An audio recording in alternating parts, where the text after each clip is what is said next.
Let's talk about manias. Let's start with Beatlemania. Hysterical teenagers, crying, screaming, pandemonium. Sports mania, deafening crowds, all for one idea: get the ball in the net. Okay, religious mania. There's rapture, there's weeping, there's visions. Manias can be good, manias can be alarming, or manias can be deadly. The world has a new mania, a mania for learning English.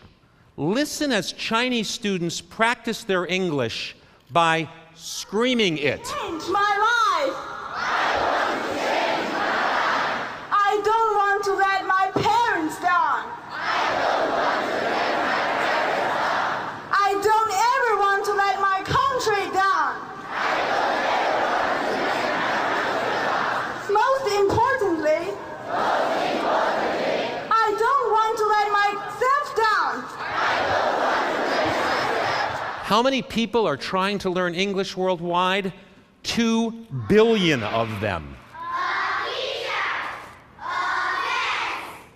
In Latin America, in India, in Southeast Asia, and most of all, in China. If you're a Chinese student, you start learning English in the 3rd grade by law. That's why this year, China will become the world's largest English-speaking country. Why English? In a single word, opportunity. Opportunity for a better life, a job, to be able to pay for school or put better food on the table. Imagine a student taking a giant test for 3 full days.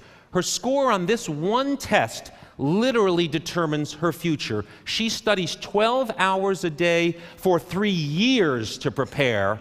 25% of her grade is based on English. It's called the Gaokao, and 80 million high school Chinese students have already taken this grueling test. The intensity to learn English is almost unimaginable unless you witness it. Perfect! Perfect! Perfect! Perfect! Perfect! Perfect! I want to speak perfect English. I want to speak. Perfect English. Perfect English. I want to change my life.